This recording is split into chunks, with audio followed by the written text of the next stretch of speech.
Hey guys, welcome back. We are getting into game number 5 here. Match point for MaSsan up 3-1. I gotta say, his estimate, if he wins this game 4-1, that's exactly what he called. That would be spot on, chap. In the bottom right-hand corner, we have the cloaked man. He has his robe all the way up because he is the champion, my friend. MaSsan, our blue Zerg. His opponent will be spawning in the top left-hand corner. He may be down, but he's not quite out. He has the future of all PvZ riding upon his warp gate. Future. Yes. Our Reds toss. Indeed, so we are going to be playing here on Belshir Vestige, a very, very great map. I actually really love this map. I thought it's one of the best ones, in my opinion. But then again, I also play Protoss, so... That might be why. Well, it's very, very hard for a lot of players to take both the natural and the third base. They're very, very spread out. Early game aggression for Protoss in PvZ can be very, very effective. Now, Future, it looks like, once again, he's going to be going for that pylon first. Now, it's another long map, but it's not super long in this case. So I think we're probably going to see Future throw down the Forge first before throwing down the Nexus. As for MaSsan, I think we're going to be seeing him go for that early spawning pool as well, because he knows Future's play, and he knows that Future does like to be pretty aggressive in the early game. I wouldn't be surprised to just see a gate go down and no forge whatsoever at the front, Talix. That's a very, very good possibility. I mean, if we could see what he did kind of in game number 2, where he made that 3 early game Zealot aggression with the Mothership core, but kind of really transition in that expansion, could be really, really great. MaSsan, of course, does throw down that spawning pool first before he throws down that natural expansion. We're going to see Future going to be going in, trying to block that off. Obviously doesn't want MaSsan to expand, and behind this, Future actually saving up quite a lot of minerals, actually going to be going Nexus first. What a baller. I mean, I wonder if he can get that down before the Zerg player right now. We can actually see he's probably going to transition, send over the probe towards that natural base so we can throw that down. And here comes the drone from MaSsan to try to throw down the hatchery. Future's here, though. Let's see how long he can keep this probe alive. Or this probe alive. Oh, double drones here. Oh, actually doing a very, very good job so far. He has enough mineral for... Oh, nope, smooth. Yeah, actually, very good play there. MaSsan actually chasing Future out. But the Nexus here for our Zerg player, Future, did manage to go down first. So he is going to be throwing down the Forge, throwing down another pylon, going to be throwing down the cannon and gateway here very, very soon. What do you think we're going to be seeing out of Future in this game? I mean, obviously, he's down 3-1 at this point. He played a very, very great long macro game. That was the game that he won. Anything where he had failed aggression is the maps that Future has lost. But when his aggression was okay and he actually was able to stay back in macro, he actually beat MaSsan. So what do you think we're going to be seeing out of him? Hopefully, we would see another long-term end of mid-game style build from Future. I think that's his best chance to win, because Hydra Viper, until you get enough Hydra to be a kill count, like an instant shot on the Colossus, or enough roaches to just meat shield all the damage, or just enough Vipers to continuously stun lock, you know, like a Colossus or so, right? It's really hard to do anything with that ball. Like, it's kind of mobile, but it's kind of not. Because you need buildings around for the Vipers, but you don't for the Roach Hydra. So you have a really good mid-game army with Roach Hydra, and then a kind of weird, wonky Viper tries to fit in, but until later in the game, when you have all the speed upgrade and your 3-3 on the way, it's really hard to make that work in map control, especially on this map, because if you look at the attack positions, the left flank's completely open, the right flank's completely open. Where are you going to put your fourth is Zerg? Am I going to do the right-hand side of the map? Am I going to do the left-hand side of the map? Where am I going to put my army? It's kind of weird. Yes, so indeed. I think that mid-late game is the way to go for toss on this particular map. Yeah, and as we can see, you know, MaSsan did throw down that early third base, which is something that I think is going to be very, very key here. We're going to, once again, have to see Future do the amount of aggression he needs to. Honestly, you have to kill that base, or you have to kill off enough drones or drone production, or else the Zerg just takes off a huge advantage at this early in the game.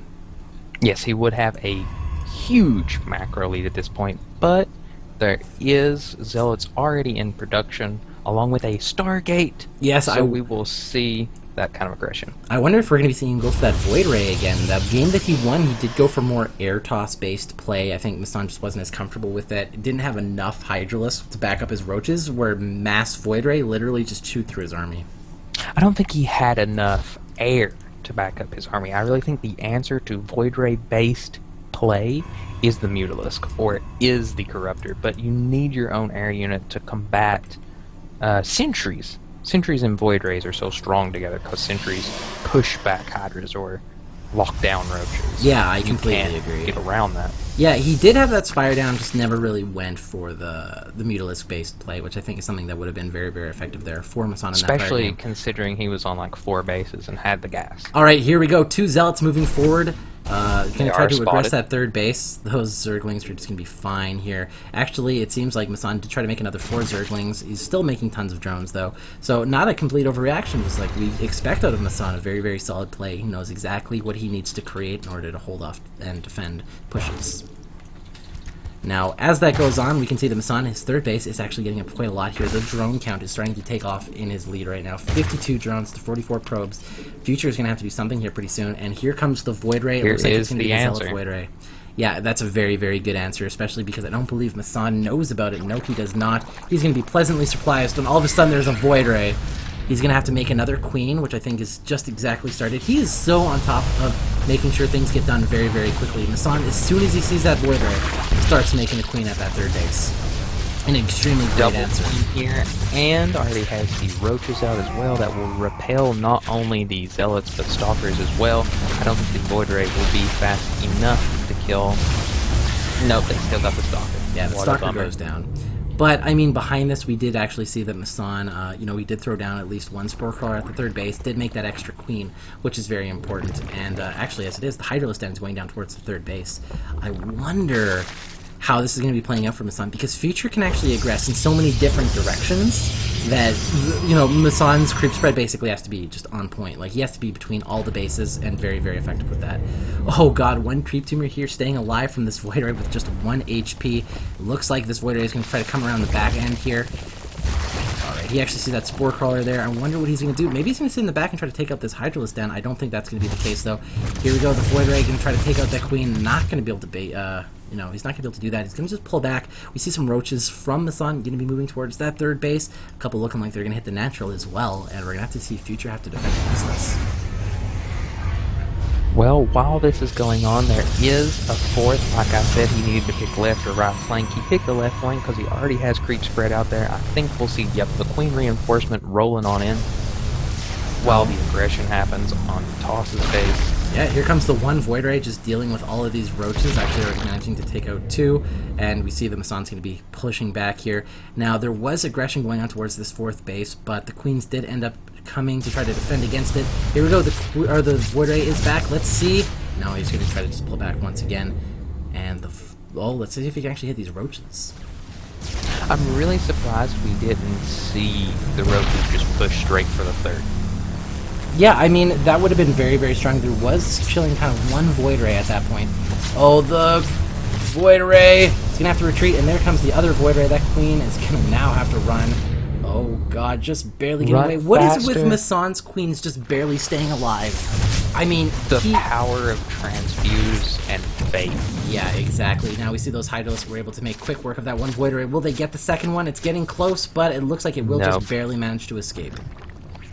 Creep can only go so far. Yeah, exactly. Alright, well, let's see. Will MaSsan actually push forward with these 5 Hydralisks? I don't think that's necessarily the best idea. Behind this, we actually see Future making, he's got his Colossus up there. He's getting Extended Thermal Lance. He's making even more Void Rays. He's actually got that second Colossus as well.